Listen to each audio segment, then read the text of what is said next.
Hello and welcome back to our continuing series on using formatting and date logic in Access forms and reports to accomplish various tasks like improving the appearance of forms, using display formats in forms and reports to accomplish uh, grouping or sorting or filtering tasks to both improve the appearance and the functionality and usefulness of forms and reports.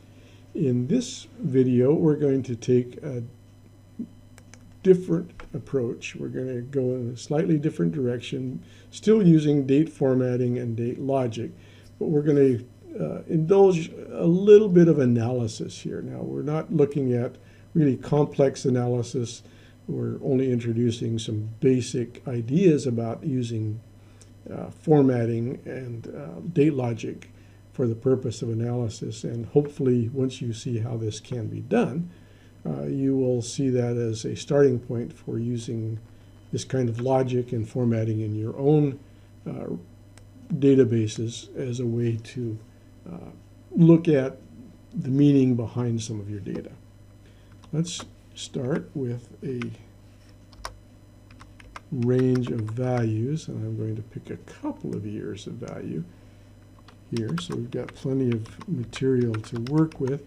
Again, we're using my personal customer time and billing software, and reminder that the names of the customers, the names of the projects, the names of the work have been obscured to protect the confidentiality of those customers and their work. And also a quick reminder, I'm using the month, day, year format, which is the standard for US regional settings. Your regional settings may specify a different order, day, month, year, and if so, you'll just have to remember that what we're looking at here is the US regional format. Okay. What I did with this report was I said, I want to know how well I perform in terms of estimating the due date that a project should be done by, and that can be one of two things. It could be a request by the client, I need this by such and such date, or it could be my estimate of looking at the amount of work, start date, and saying I should be able to finish this on or before this date. So that's what we have. The start date, the date it was originally due, and the date I came back and marked that work as complete.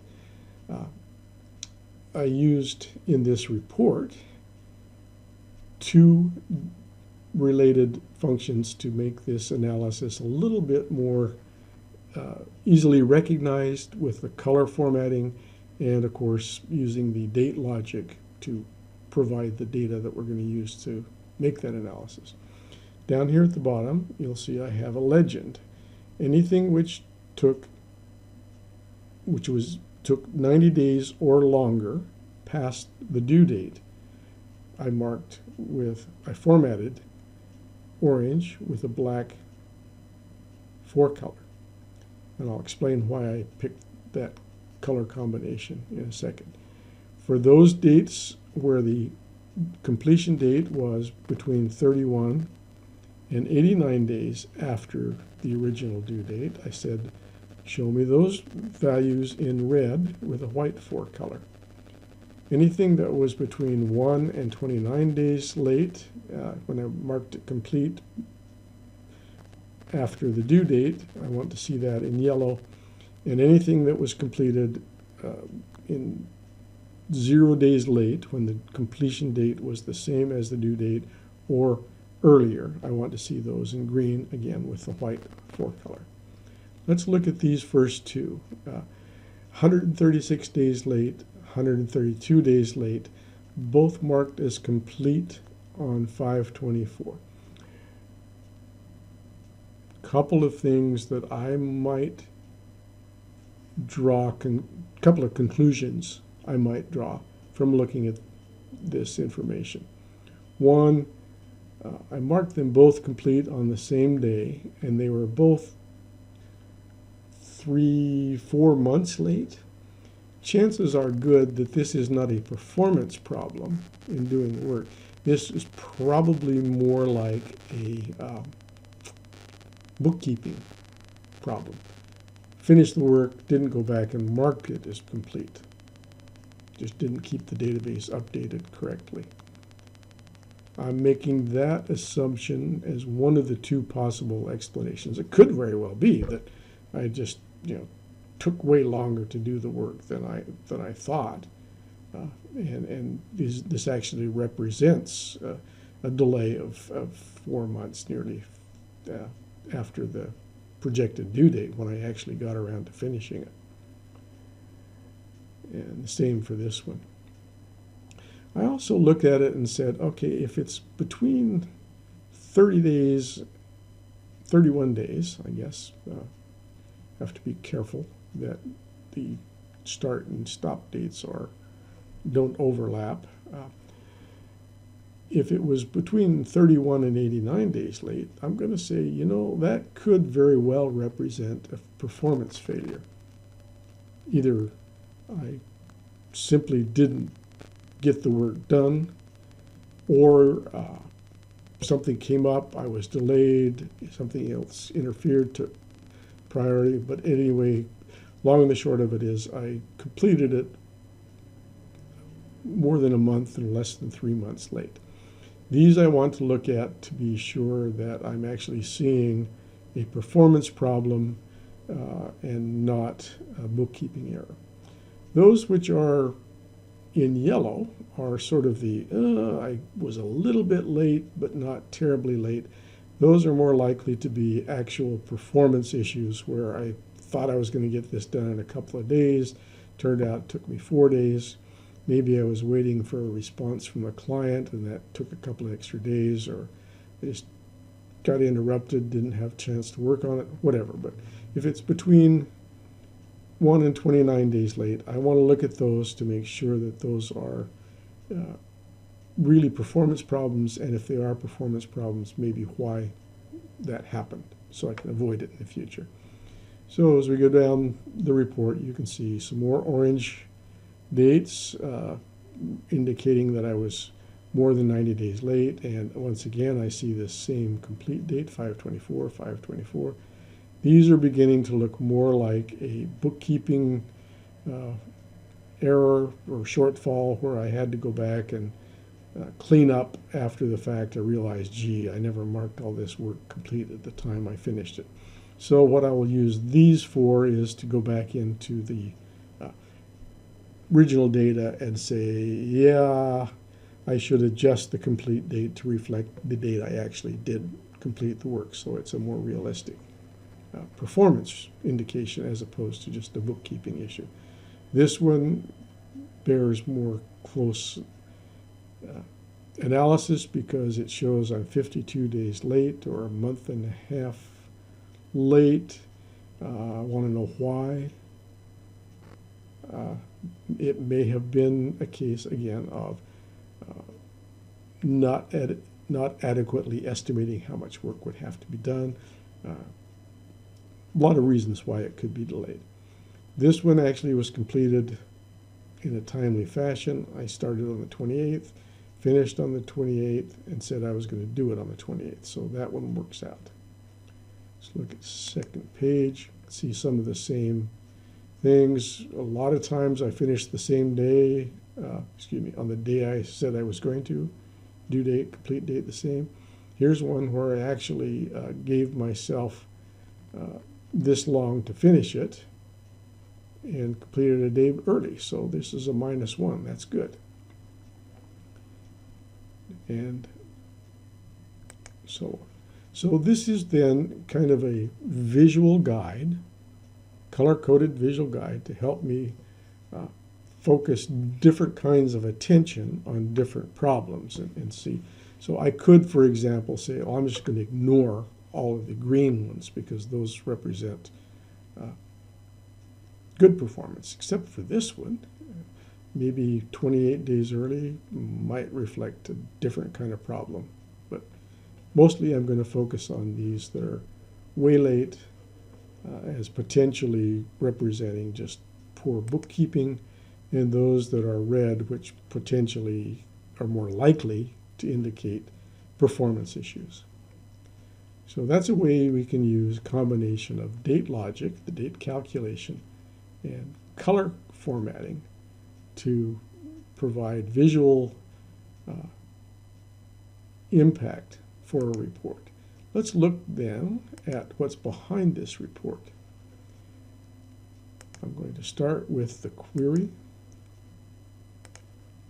And in order to get this fitting correctly on the amount of screen space we have, I'm going to do a little bit of adjustment. Bear with me while I bring this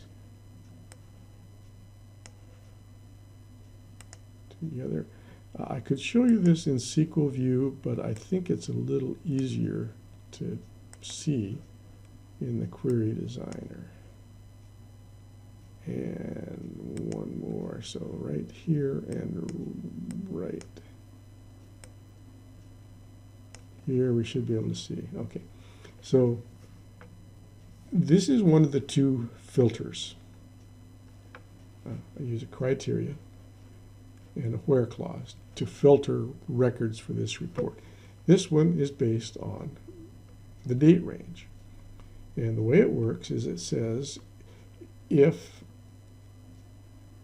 the start date selected is 0,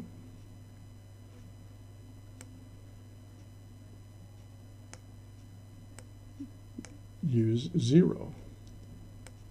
Otherwise, use the start date. The immediate if is a function in Access which allows us to pick either this one or this one. If this part is true, return this result. If this part is false, return and use this part. And in the criteria row, we do the same kind of logic. Immediate if start date is 0, that's the temp var, start date is 0, then filter on 0. If that happens, then we're going to match 0 equals 0, and that will return everything. 0 is equal to 0 is a true statement, so it will return all dates. Otherwise, we use the temp var value for the start date. And we're going to look at all records between that start date and that end date. And the end date calculation works exactly the same. If the end date is 0, filter on 0. If the end date is not 0, filter on the actual end date. And this allows us to put a start and an end date and say, show us all dates between those two. And I'll show you where that comes from in a second. Let's go back and look at one of the other. Let's look at the one in front of it. This one is filtering on work ID. And again, same logic. Immediate if says use this one if it's true, use the other one if it's false. So if the work ID is 0, if the temp var for work ID is 0, use 0. If it's not 0, use the work ID from this particular record. And we use the immediate if in the criteria row. So if work ID is 0, use 0. And so this will again filter. So 0 equals 0, returning everything. If work ID, the temp var value for work ID is not 0, we'll use it. And that will filter by work. The last thing we want to look at here is the date logic we use to calculate the days late. It uses the date diff function, which works like this. We take the difference between two dates according to the interval we specify here. So the interval specified in this date diff calculation is days. Small d, or lowercase d, is the argument for number of days. So the number of days between the due date and the complete date. And that's how we get, I'm going to have to move this again slightly to get back into the frame. That will show us if the due date is the same as the complete date, we get a 0. If the due date is after the complete date, we get a -1. If the due date is before the complete date, we get +1, and so on. So these guys that are showing these very large values are the ones we're going to show in yellow, excuse me, in orange, because that's one potential kind of problem, bookkeeping problem. Those which are less than 30 days, probably performance related, but we don't really know for sure. That's what this analysis at this level will help us do. We can use that information to go into the database and start to look at different records and try to decide whether our analysis is showing performance or bookkeeping problem. Okay, so that's two of the elements required to make this analysis work. Let's look now at the other element, which is the conditional formatting applied to this control. I'm going to get the property sheet back up, and we're going to look at the days late. So this control is bound to the days late field. It has formatting. The back color is white, and the fore color is also white. That's what it looks like here, white on white. That's why you see nothing in this view. However, we also applied conditional formatting to that field. And the conditional formatting includes 4 rules. Rule number 1 says if this value in text days late is greater than or equal to 90, show that field or that control, the value in that control, with an orange background and black text. If the value in that control is between 31 and 89, show it red with white text. If it's between 1 and 29, show it yellow background, black text. If it's less than or equal to 0, show it in green with white text. And that's how we get the different look for each of those ranges of values. With this report, we can now go back, look at our database, and have a guide to what we're looking for. We're going to look at each of these items that are in orange and try to decide, first of all, do they actually just represent a cleanup, housekeeping kind of activity, or do they represent real legitimate performance issues?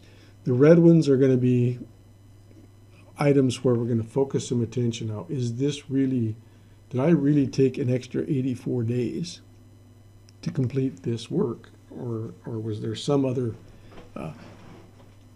factor that caused this to go nearly 3 months late? Of course, 30 days or less, I'm not going to focus on those too much, and maybe I will look at these 19, 21 days, but these are probably those cases where just events intervened and caused it to be a little bit late, or something else happened, not quite so critical. And of course, those which are completed on time or early, I probably won't look at very seriously at all. So it's a way to establish priorities for analysis and review of my database. So that's the next level of using formatting, combination of formatting, conditional formatting in this case, date logic in criteria, as well as calculated results to display in the form.